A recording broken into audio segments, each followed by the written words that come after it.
How you doing, everybody? Welcome back to Before I Forget. This is my video channel inspired by my Instagram channel, 1985 Road Dog. If you haven't checked out my Instagram, give it a check. I've got a lot of photos on there of my time working in music and as a fan of music and bands and rock and roll and etc. etc. So check out my Instagram. I was recently driving through like a blizzard condition in the mountains. And it reminded me of a time with LA Guns on the bus when that same thing happened. We were in a blizzard driving. If you don't know, I was LA Guns road manager for their first tour in 1988 for the first album. A lot of my stories and a lot of my photos on the Instagram are from that. So we were, I don't know where we were, but we got a call, we got thrown onto a spring break gig in March in Galveston, Texas. Texas is a huge state. It's like a monstrous state. I mean, you could tour in Texas for weeks and never leave it, you know. So we were in Galveston, which is down on the Horn, all the way down on the ocean. Galveston, Texas, big spring break location in Texas. So we get this gig. It was kind of last minute, I think, and it was probably a favored gig for a radio station or something. So we get there, and there's other bands on the bill. We don't even know who else is on the bill. It's just like we just get there and checked into a couple of hotel rooms.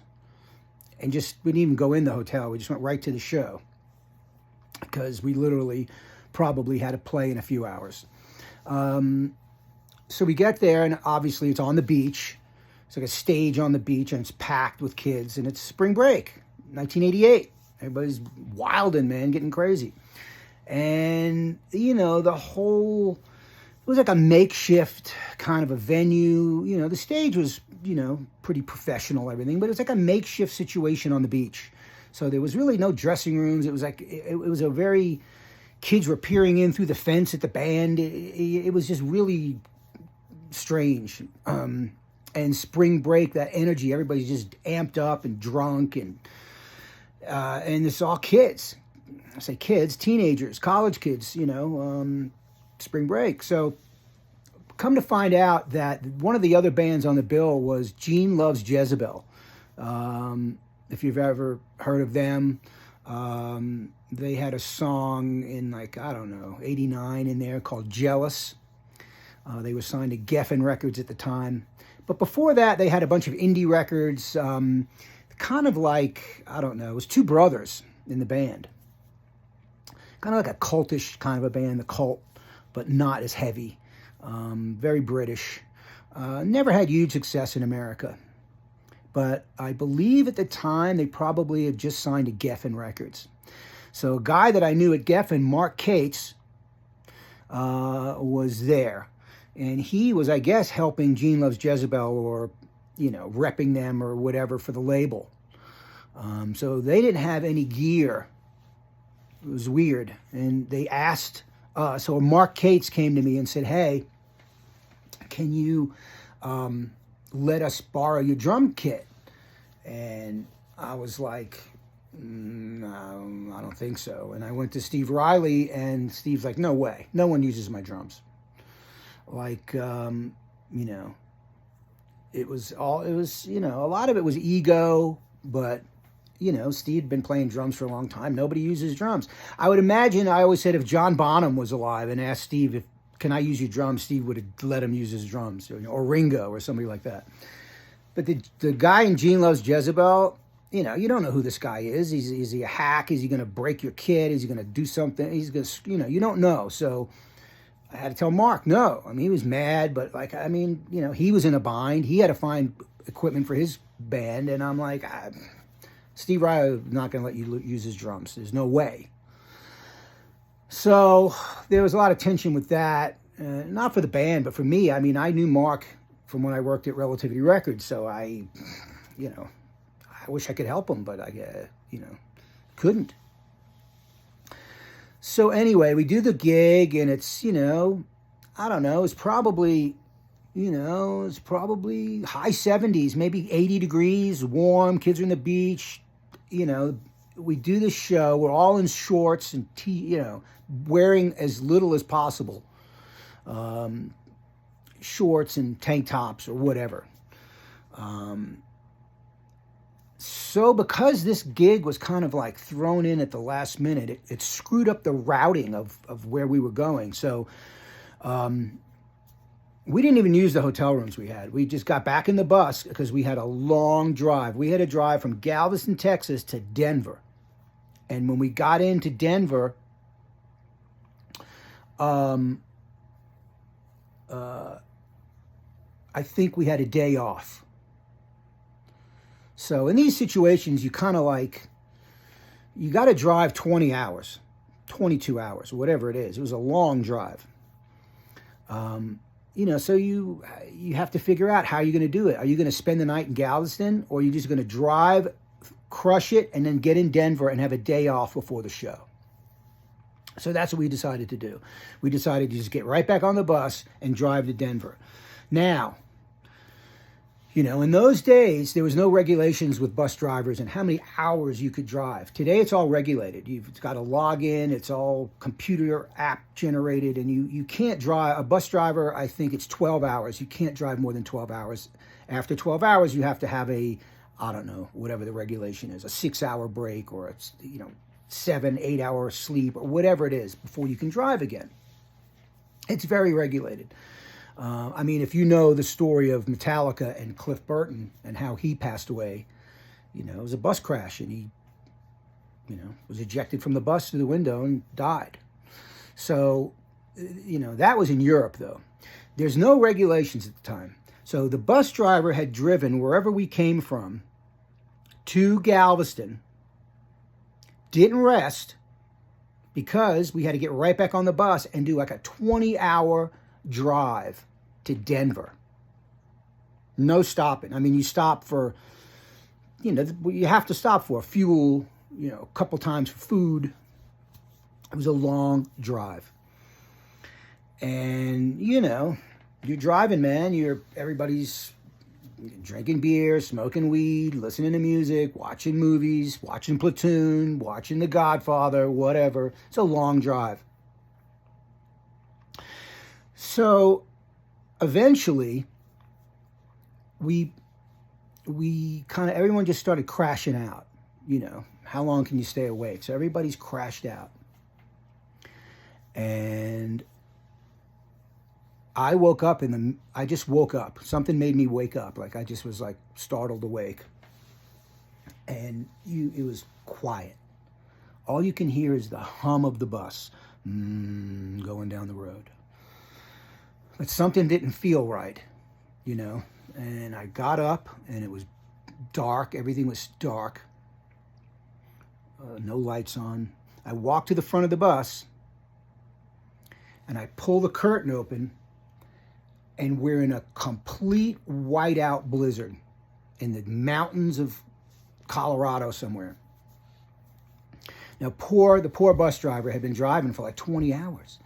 I look over at him, and his eyes were just glazed. Whatever he was taking to stay awake, his eyes were glazed over. He looked like a zombie. And I looked out, and the big bus window, it's just snow and blizzard and whiteout. And I'm like, oh my God, we're going to die. And I just got into the seat next to the bus driver, the passenger seat by the door, and I closed the curtain behind me, and I said, you all right, man? Let's stop. He's like, no, we're almost there. We're almost there. I had to sit there and talk to him to get us through this winding, mountainous, snowy, icy blizzard. Everyone else is asleep on the bus.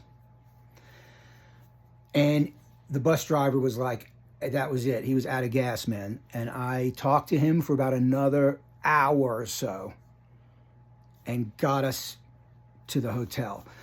Something made me wake up, and I really feel if I didn't wake up and come and talk to him and keep him straight after driving 20 hours from spring break in shorts in beach attire in Galveston, Texas, all the way to Denver through a snowstorm in the mountains, and you get to Denver and it's freezing and you're in shorts and flip-flops type thing.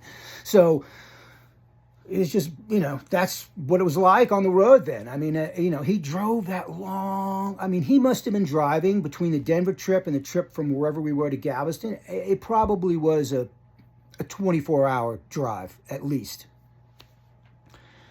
And I just really felt that if I didn't talk to him and keep him awake, we would have died, all of us. It was scary. And I think Mick woke up at one point, and he came up and he was like, "Oh my God!" And it was just like you just would crossing yourself. And the bus driver was like a zombie, like glazed over. Who knows? He'd probably been snorting blow. Who knows what he was doing to stay awake for all this time? Cheap truck stop speed. And I mean, we're all dressed for the summer, kind of. It was very strange. And then, I mean, you don't really have room to pack too much on a tour bus. Your suitcase, you can't bring, clothes for change of weather in different seasons. You kind of just bring some basic stuff, and, if you got to buy a coat somewhere along the way, you buy a coat, whatever you have to do.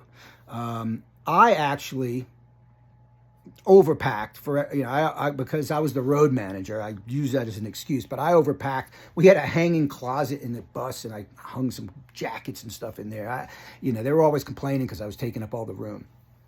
But little by little, all those clothes disappeared. I don't even know what happened to half of it. You'd come back from a show, you get on the bus, your coat would be missing. So I had, you just grab whatever you could. But it was, I remember everybody getting off the bus in Denver, and it was freezing, and everybody was like in shorts and stuff, and everybody was cold. Where's my jacket? It was just get in the hotel and turn the heat on or whatever. It was crazy, man. That was a crazy trip. And we did a few of those. We drove one time from New Jersey to Florida straight, like a 22-hour drive, and played that night. Got in and played the gig that night at the Burton South. Yeah, I mean, so it wasn't regulated. I mean, it's a miracle we didn't die, honestly.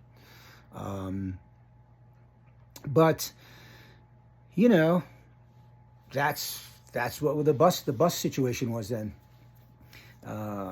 Cross yourself and hope for the best. But we had a good bus driver for most of that first tour. He'd been around the block, knew his way around, knew every shortcut. He knew. So that was good. Sometimes you get a bus driver that's he's got experience as a driver, but not with a band. He might have been driving a tractor trailer truck for, whoever. And he gets to get a gig driving for a band. It's a lot different, man, because the schedule changes, and you don't, you might not sleep when you need to. And a lot of the drivers are tempted to hang out and party and look at girls and, be backstage. We didn't want bus drivers like that, of course. We wanted guys that went, while we were at the gig, you go back to the hotel and you sleep. He had his own room. But sometimes he couldn't. Like, this was a situation. He couldn't sleep. He went from one gig straight to another gig. And after we played, which was only a few hours after we got there, we got back on the bus and drove 20 hours. So, is definitely not for everybody. Remember, there's no GPS, there's no cell phones. All you have is a paper map and a CB radio. So, not easy, man. Good times though, but man, scary too. I just wanted to tell that story because I was in a blizzard recently and I thought about this. Thanks again for tuning in. 1985 Road Dog is the Instagram. Like, subscribe, and all that stuff. I'll speak to you soon. I'll have some more for you. Thank you again. Have a good one. Ciao.